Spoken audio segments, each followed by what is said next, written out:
Hi, Paul. Oh, yeah. Hold on. Can't hear myself. This headset is too good.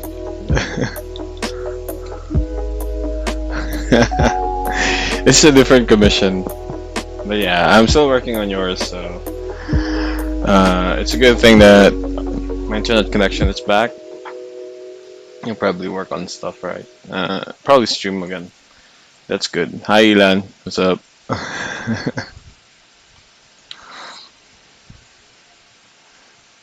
Alright. It's just a random stream. I haven't gotten back to schedule yet. So I haven't. You know, mostly I did commissions, but thanks for dropping by, Paulie. So yeah, just trying to get the mojos back. At least now the house is okay. You know, we could use it now.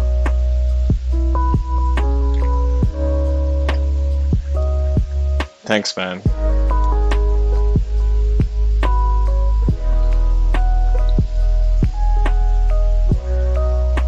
I'm actually following. Let me show you what I'm looking at. I wonder if I could play GIFs in Photoshop.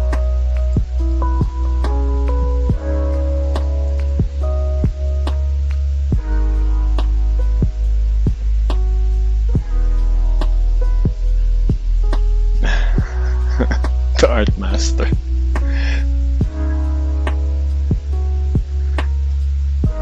Hold on, I'm looking for this one. Will it play?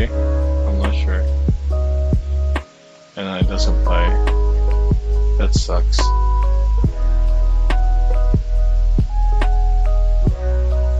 Maybe it will.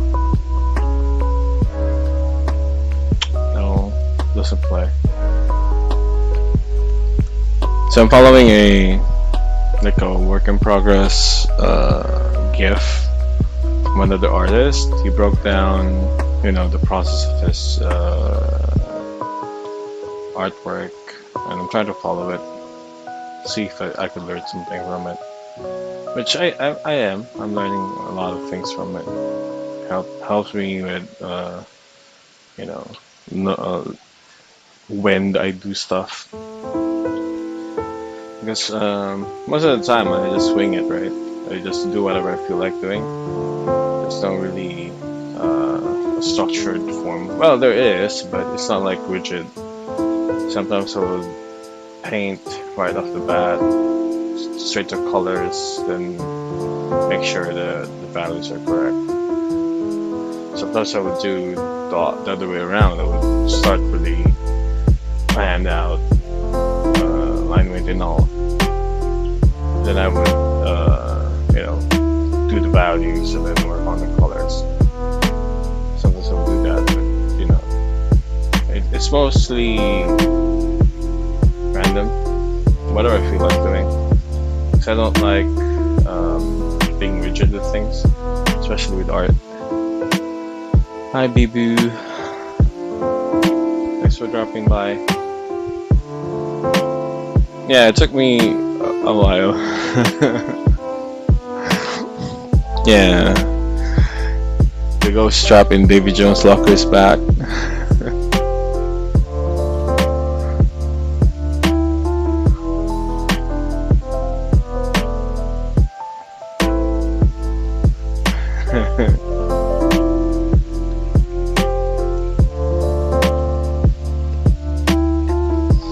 So let me show you the layers I have for this.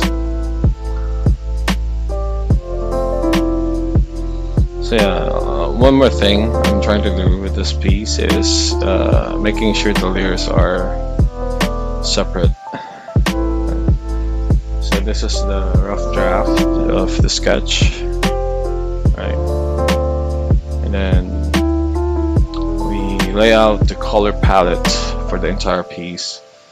It's gonna be a night sky, so it's mostly bluish with the moonlight hitting from the back. It's not the actual painting of the moon, but just where it should be. So an indication I could anchor my light around.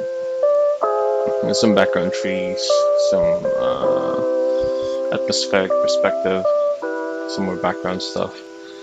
Most of these I haven't really done work on, but it's just a layout, so I know where to put stuff. So this is the flat color, desaturated around 50-ish in value range. Making sure it's local color but no local values, because we're gonna apply that on this layer, on the next layer. So here the tonal shifts is more clear.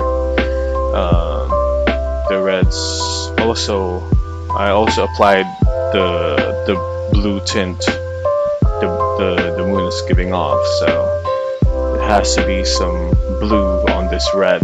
So it's just not actually just red, it's actually purplish, almost purple, because the blue of the moon is bouncing off this red color. So when it gets to your eye, it absorbs some of that blue color, and then it shows you the mix bag of red and blue. Same with this gray. This is supposed to be gray. And your eyes, when you look at it, yeah, it's gray, because there's so much blue around that a tint of blue on the shadows will show you that it's actually gray. It's not like dead gray. It fits within the painting because the lighting setup is made that way. So it correlates to the lighting setup we have here. Same with the yellows. But I didn't push it too much to green. This is still a bit yellowish, orangey, but I desaturated it a lot. It's like almost halfway, no, more like 3/4 of the way to gray. So when things like that, this is actually an adjacent color. So we could push it to gray or to green later when we decide to work out the yellow stuff in the skin. So yeah, mostly that. And then of course we're gonna put some more depth to it. So this is the ambient occlusion layer with some of the bounce lights, right on the under side of the forearm. We have those. Just add more details here and there. So at this point, I'm getting loose with my layering. I'm not really used to having strict, every changes I made, I have to make a lot of layer for it. I just want to paint on a single layer as much as I could. But for the planning things out, at this point, I could really start merging layers, because at this point, it doesn't really matter how much layers you have. Also, it also saves time, because sometimes you paint on the wrong layer and you realize that midway painting sucks. You have to undo the whole thing and then repaint it, which is annoying.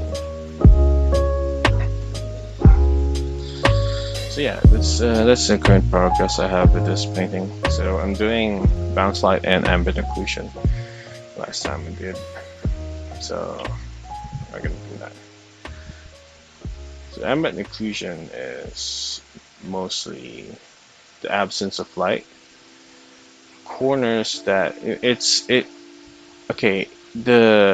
physical, what do you call this? The physical application exists way before the ambient occlusion term was coined. It started from 3D artists.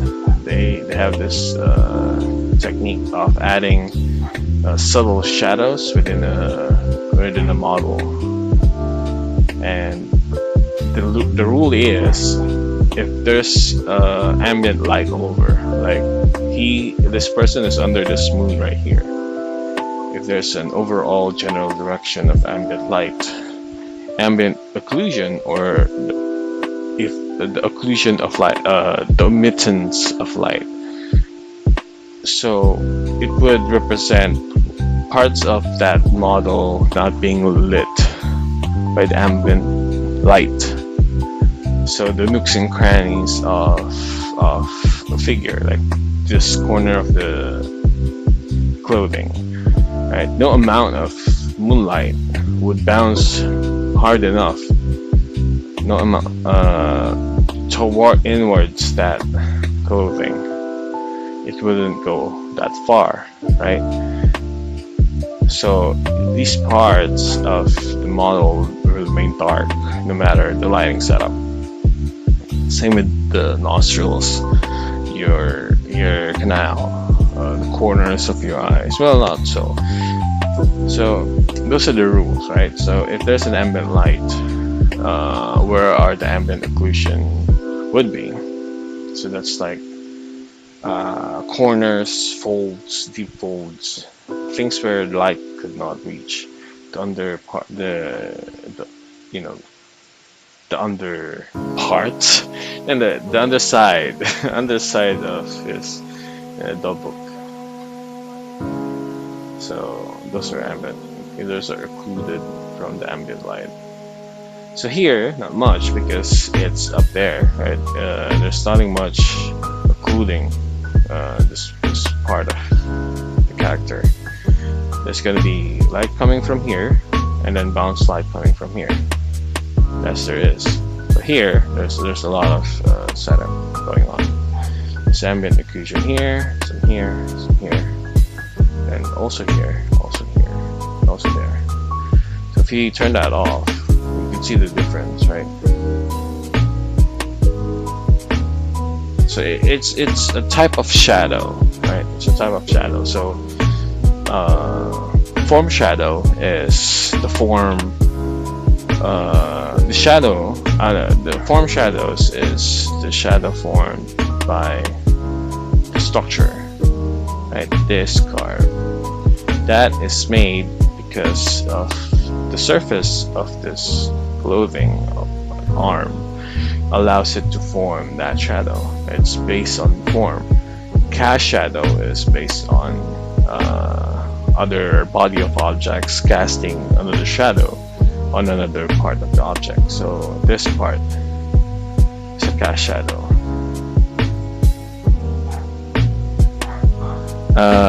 I'm both.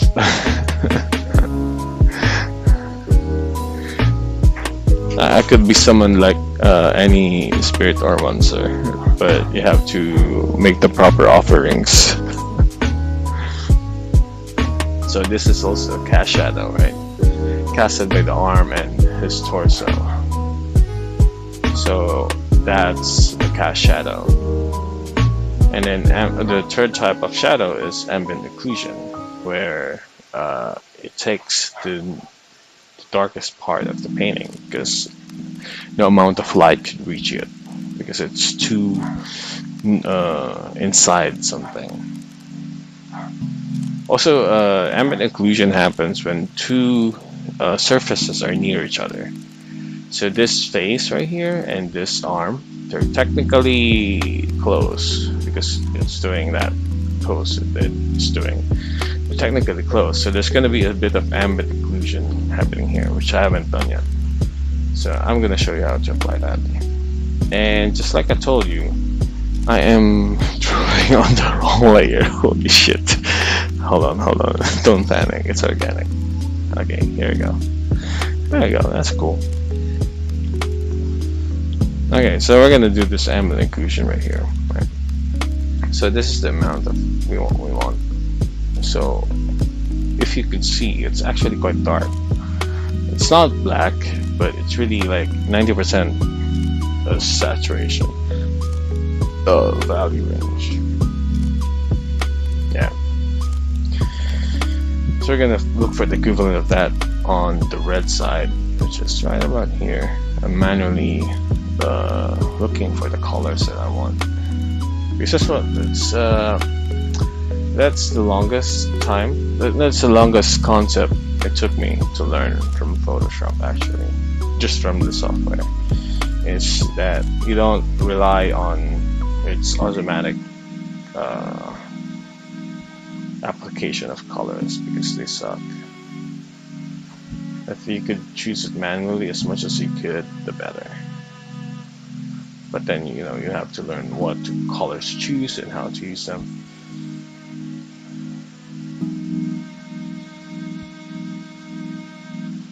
So yeah, so that's about it. It's not gonna be too dark, but it's enough. So when you turn that off, you see, right? So it adds to it rather than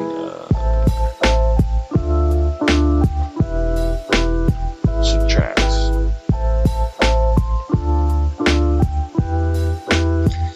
So right now we're just gonna add more stuff here and there. This one is a bit okay. Could really use it. The only problem, the only corner I turned or I skipped was work. This process is I skipped the fine line work part because it's gonna be painted. There's simply gonna be a line work left when I'm finished with this. So it doesn't make sense for me to work, triple the time for a what do you call this? A cleaner line work. This is gonna be painted over. Maybe I'll try that next time. But what I'll be doing is I'll be having a cleaner line work from the start, so I don't have to redo it.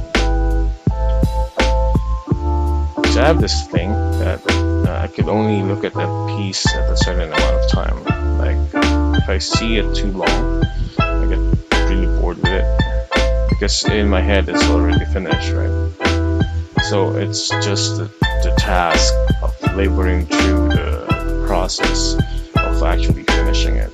But in my head it's already done most of the time. Sometimes it's I have no idea what I'm doing until it's on the canvas. Sometimes I'm a few strokes away from it getting finished and I still have no idea. Well, not really that, but you get the point.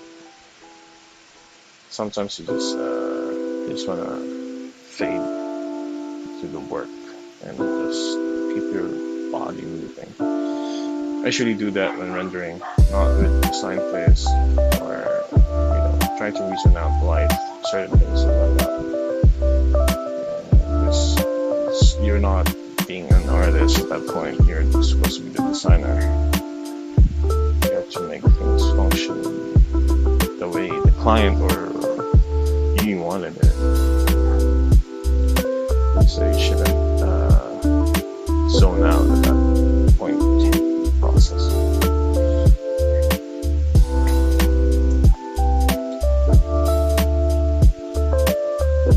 So this time is just adding more stuff. See, so another form here. So this is cast shadow and this is form shadow. We're making a combination of them, but there's not much variation in the values because it's already dark and it is the second. It's like it's not the main focal. It's not the focal point of the piece, right? You just have to apply enough detail on it, but not too much that it would actually distract you from the main one, from the main subject of the painting. So right now we're just adding more of this stuff. This ceramic tiles are not even accurate. I'm just putting there as a placeholder. And I'm just gonna render them out more cleaner once I get onto it. But we're just making sure that there's enough detail so that I could remove the line work because I don't really like working with. You want to get rid of it as soon as you could, so that you could start really defining the edges of your work.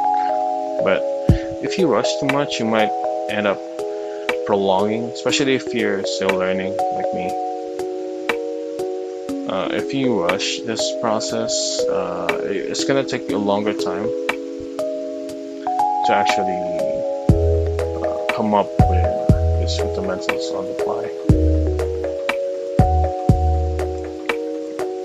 It ain't easy, man.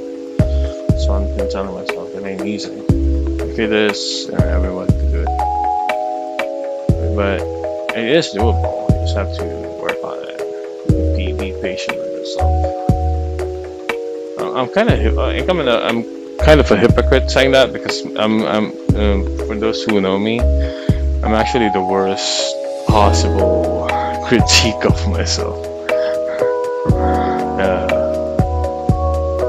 I hate myself as much as other people should.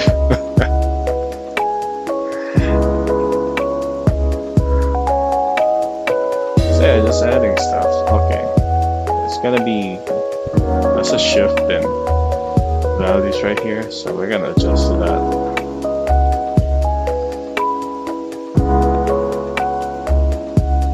Again, just defining the shapes, the contours. So now when we switch off the line work, see, it holds up, right? Because that's what painting is. It's just values and what they made of it. There's no lines. It's just the shift of one value to another. That defines a 3D painting. Line work is for graphical stuff.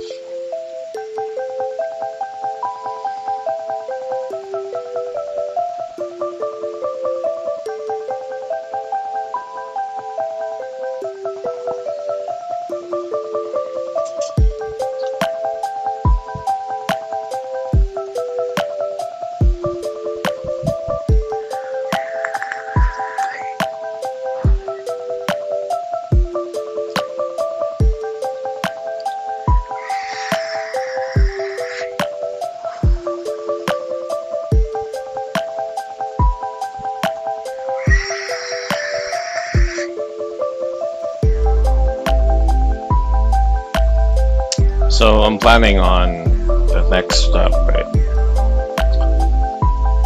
If I were to follow the guide I was actually using, it's bound to be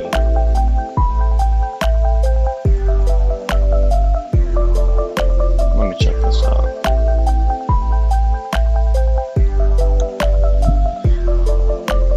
Yeah, more highlights. So a bit more of a light source going on around here.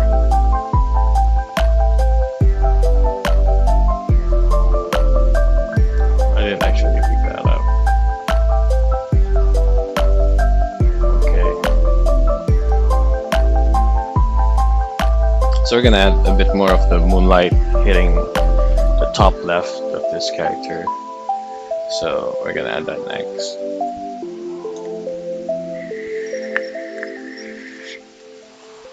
Mentally, I'm already mapping where it should be placed while I'm sipping on lean, but it's not actually lean. It's something that kills you a bit faster than normal.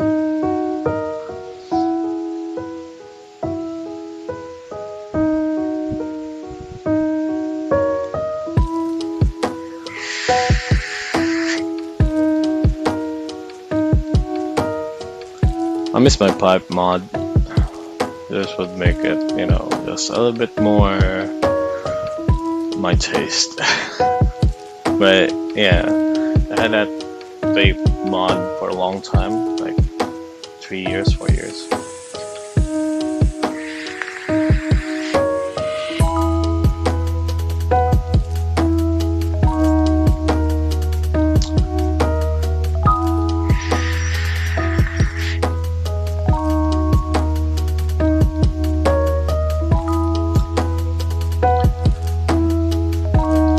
This is why it takes me a lot of time to work on this stuff, because it's not as intuitive as I would like it to be in my head, because I'm still, you know, learning. still getting the mileage of doing this stuff. So it's not as intuitive as as all the masters and the odd gods we have. So I still have to take considerable amount of brain power working on it. Right? It's not as spontaneous.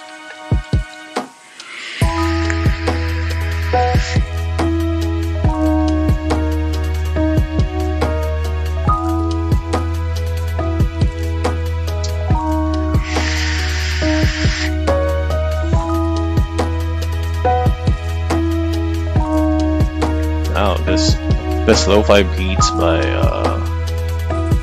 who's that guy? The Stream Doctor.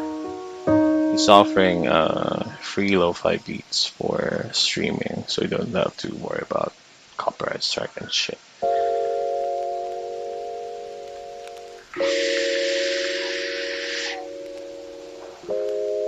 A lot of people using it, so I use this as like inspired, just to mix things up. Both are good.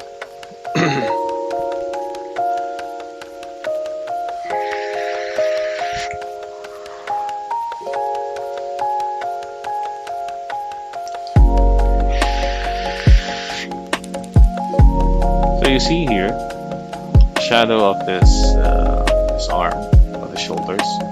It's a mixture of the cast shadow from this overtop, the gi, fighting gi, and the form shadow of the actual shoulder. So I mix it up. So it's blended that way. They don't have different values, some would say, because they're being casted with the same light. They're the same areas and they're in the same form.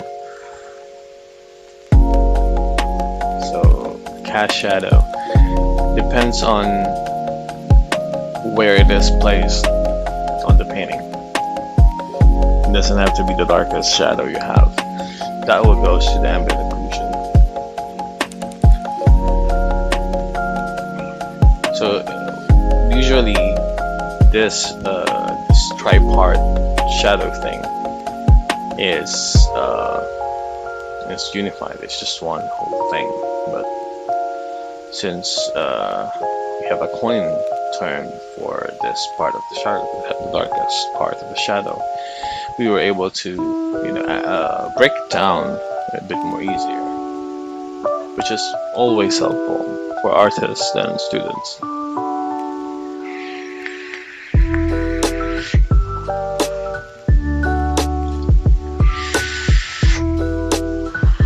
I hope that doesn't get ruffled with a mic.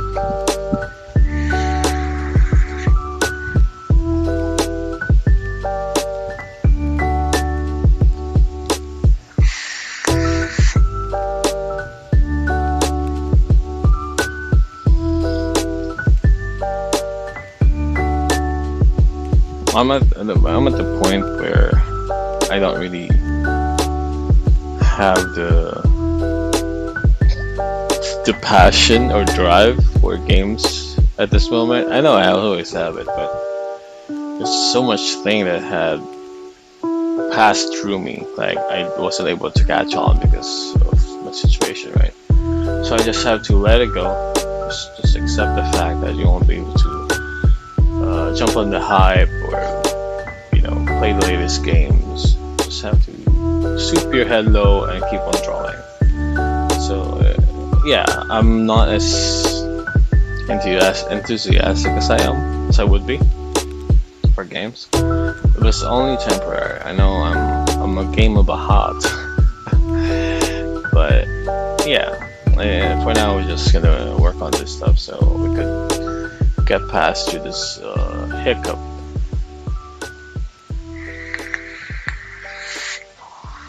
Also, there's a few commission on the line, and I'm also gathering stuff. There's a few people. I started the commission drive for portraits. A few of my friends actually availed it, so it's cool. But there's still almost half a slot available, so I need to advertise that and you know, actually show the paintings soon enough. You know, alongside with the commissions I'm usually getting.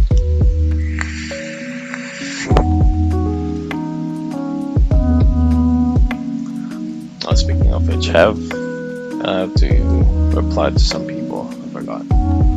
But yeah, this is just me walking around with streaming again because there was an impasse that I had to deal with for a time, and it really disrupts my jam, like my flow. And it's expected. Life is life, right? It fucks every single one of us equally. Well, no, that's not true. It's not true. Life is bullshit and it's unfair. And all you have to do is fucking fuck it back. When life fucks you, you have to fuck it back. That's how sex works, I guess. Yeah, that's how it's supposed to be. That's how sex should work. It's not one-sided. Never one-sided.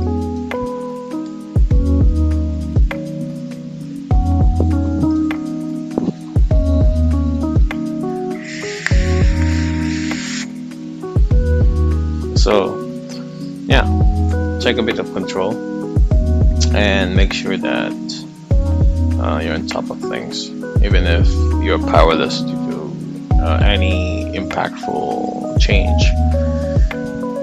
If you can control it, just let it slide away. If you have control over it, like your emotions, how you deal with things, you know, try to be in control of it, which is a harder thing to say than do, because I for one tried, and it's still a lifelong learning process. I mean, they have an entire school of thought dedicated for that.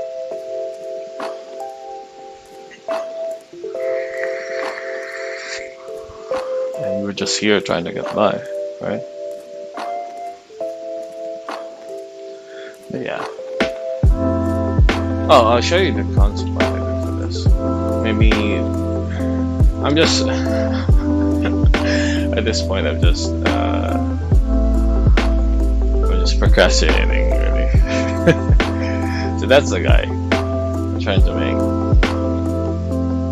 So that and it's that. So I have to change the colors. That red is too red, so we're gonna change it to a bit of a greenish hue, because it is orange. So the complementary color of that is a bit violet, so not greenish. So it's a bit of a violet color, but it's easy to change enough. And that's a good thing with digital. You don't have to be so planned about it. Saves you time and materials, really. And it's cheaper nowadays to start learning this. It's not like way back where there's very limited options for drawing tablets. Now there's like a fuck ton of options, really good options. I'm actually using a Huion drawing tablet. It's not a display tablet, it's just a drawing tablet.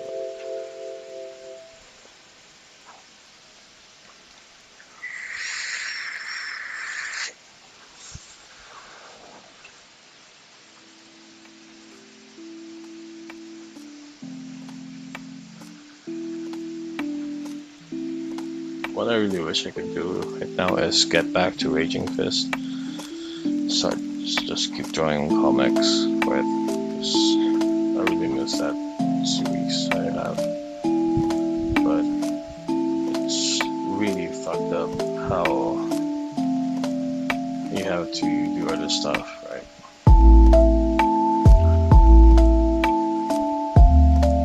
It's like the most thing you could do for yourself, which for a time that's all I do. I didn't care about anything. I just do that, whatever, right? But nowadays it's more difficult to do it. Anyways, So we're gonna jump in here and get the color of the blue sky and match it with the color here. Make the final blend. Maybe I'm gonna use a different brush this time.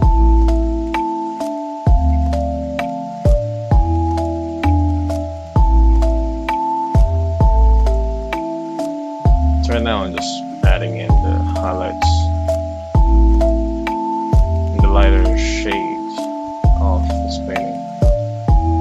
I don't like this brush, it's too jaggy.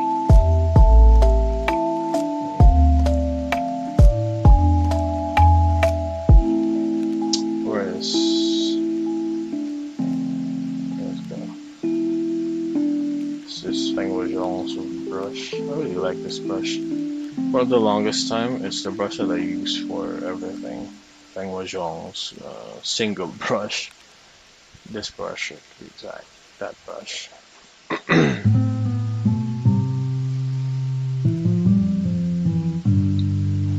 So just be careful not to color the entire thing, and also shift your values and color. Since this is going to be the light, it's going to be a bit more hue to it, but also stick to your local values.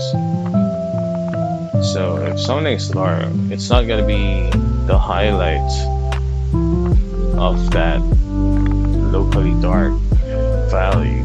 It's not going to be as high as this locally light value. So it has to be adjacent or relative, because that's what value is. It's relative, and it's relative to the values beside it and where it is in the actual photo, where it is in the 3D plane and where it is as locally, right? The materials you're using it for. So black metal object, maybe a gunmetal object would be a different sheen than gold, maybe black gold.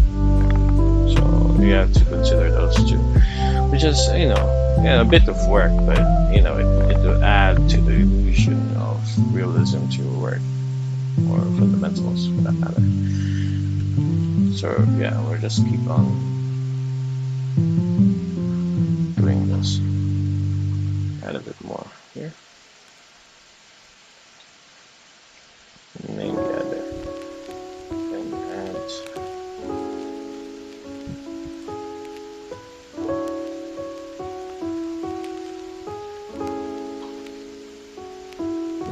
That's cool.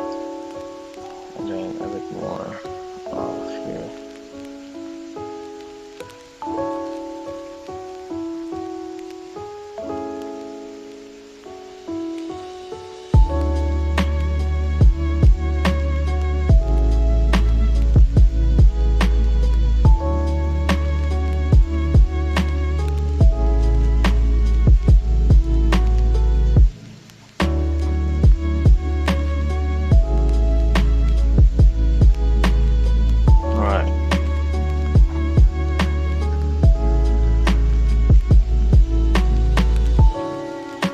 So now we're just adding more lighter values on painting.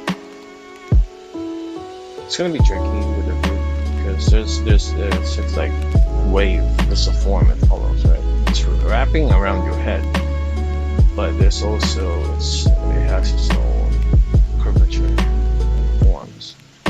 So you have to gauge where to put it correctly so that it will make sense. So this is gonna be there's gonna be a cast shadow right there. Just gonna put it right there.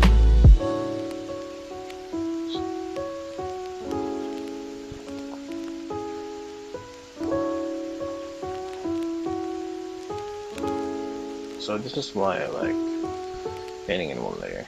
You can just change things on the fly. If it's like a bajillion of layers with bajillion of layer adjustments, it's gonna be a headache to work around that. It's good for matte painting, I guess, because you know everything is already set up, and there's very little painting you do. Most of it is photo bashing, making sure the photos align with the picture plane and the perspective. So there's not much painting you have to do. It's just making sure that everything looks correct and photoreal.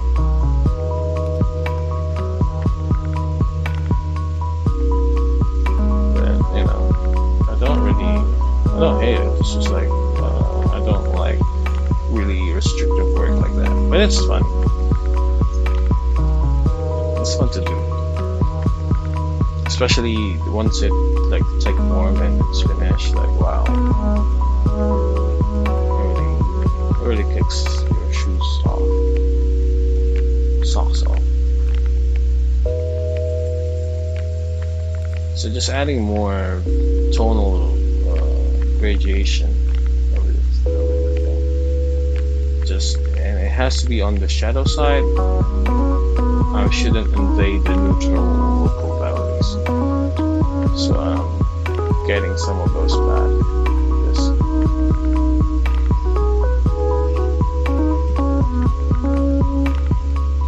So it's just here. Adding more stuff here. Alright. So now we're gonna do this red thing. So we're gonna shift a bit more to the purple side and then higher the value and a bit of desaturation. So what happens when the color is the opposite to the color wheel? Okay, so this red is opposite to this blue. So what happens is they don't meet at the corner shortest to them. Oh no, the longest to them. They meet at the dab middle, and what happens to that is they become gray.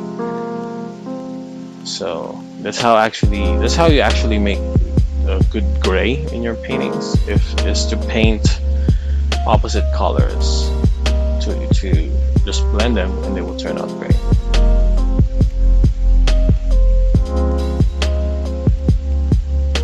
So if we're gonna add a light source here, it's not gonna be more red or more blue, it's gonna be less color actually, but the value is gonna ramp up. But it's not to the point that there's gonna be no color. It's just a tint of blue, tint of red, so that makes a violet or indigo color.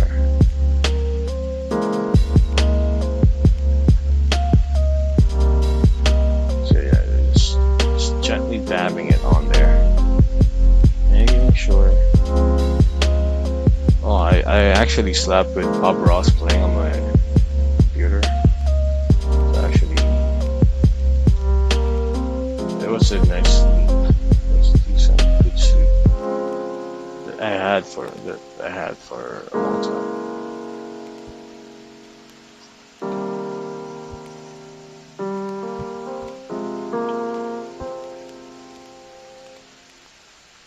Okay, and then add more stuff here, making sure that we're not doing too much of it, just to highlight, and making sure the gradient is where it should be, because you don't want to have a gradient when the form doesn't allow it. Curvatures in the surface, sure, but a sudden change of plane, that's not where gradation happens. Usually it's just cast shadow when that happens. So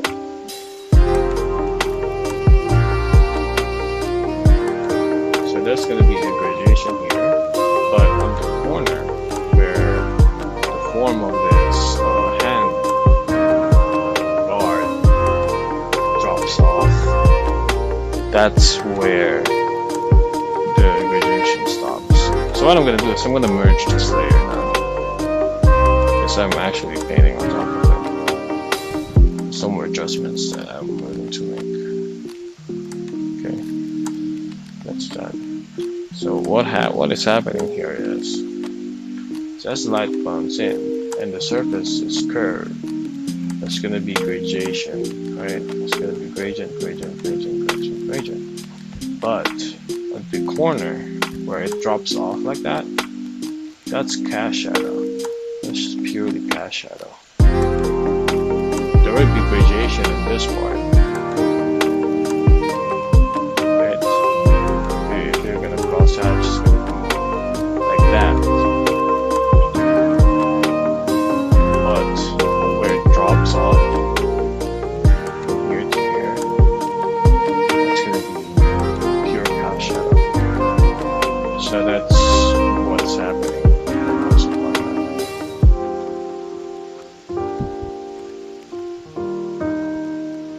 Finding where stuff is mostly the job. So right now I'm not thinking about design, I'm not thinking about anything else. Just thinking about forms and how the light would interact with them. Forms, materials,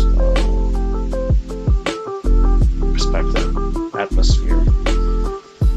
So the designer had this not on your painter. You paint the idea you have in your head. I think that's what attracted me to concept design in the first place. To make things visible, communicate those things visually to art. So I might be overdoing this. So let me cut that down a bit.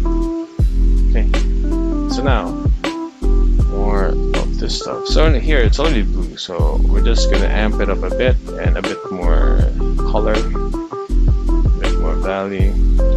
Same intensity, no, same light direction, but less intensity, less intense, because it's further away from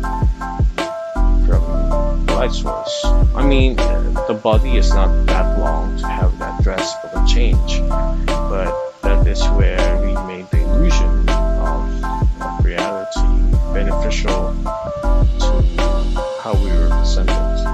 It makes the value range more dynamic without breaking the rules.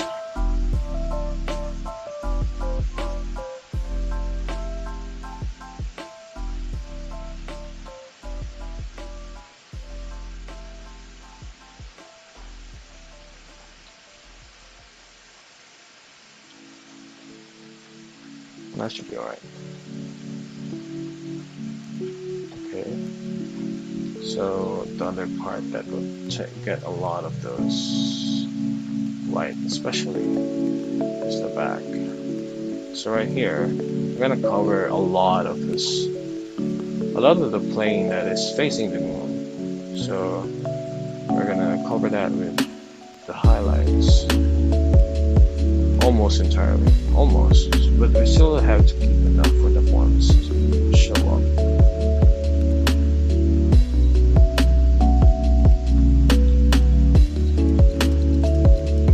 Okay, more stuff here and there.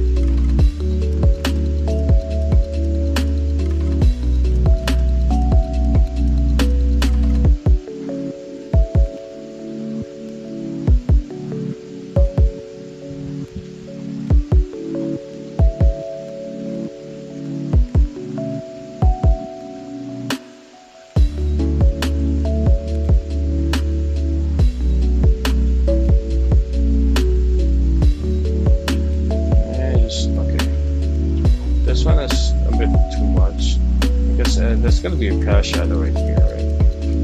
That's what I'm trying to integrate with that shape. So we're just gonna adjust it. We're just gonna adjust it.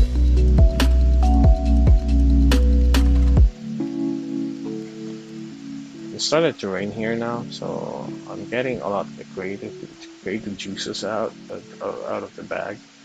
But also, it makes me really sleepy. It's cold and comfortable. That's why I don't like the sun very much. because I'd rather be cold, have a cold while drawing or painting than sweat my balls while doing it.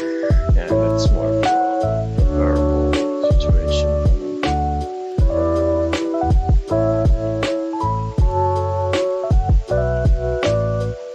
Okay, so I guess we're mostly. So for the yellow, I'm gonna do a bit of a green, desaturated. Not gonna be more, but it's gonna be a bit less. So that will be the highlight.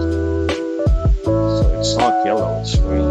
But there's enough subtlety to it that you don't see the green. It would, in your eyes, it would still look yellow because there's so much blue around you that the yellow part, the green part, is absorbed by that blue hue relative to it. So in your eyes it would appear a certain tint of yellow and blue light. That's the illusion you're trying to make.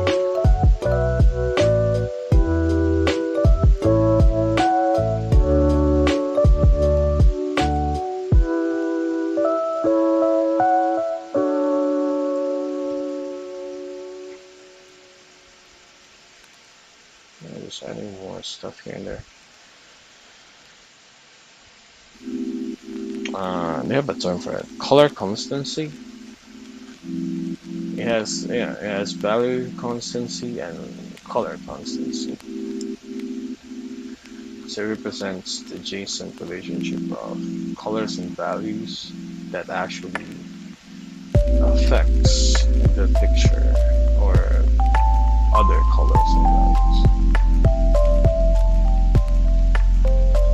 There's a quick hack to do it. So once you're finished with the painting, you just add a soft light layer and just gradation from the light source. And just do it like that. So it would add a tint of blue and everything without actually painting it yourself. But it's gray. Hold on, let me change that a bit. There you go. So it adds that tint without you doing most of the work. But I reserve that for the final piece. I'd like to use minimal adjustments like that. But that's like the last thing you do after painting everything else. Okay, so I think we've finished laying out the highlights of this piece. We're gonna move on to the next stage, probably doing some more of the backgrounds. After I finish my break, I'm gonna take a quick break, grab some dinner, probably some coffee, because I'm getting cozy with the music. It's relaxing, so I need to switch up to metal or something, but I don't know if that will fly with the NPAA, whatever call that. Alright, so I'll be back as Arnold Schwarzenegger as T100. It's, I don't know, T200. Yeah, he's a reprogram on there. I'll be back. That's a poor fucking impression if I ever heard. Okay, I'll be right back.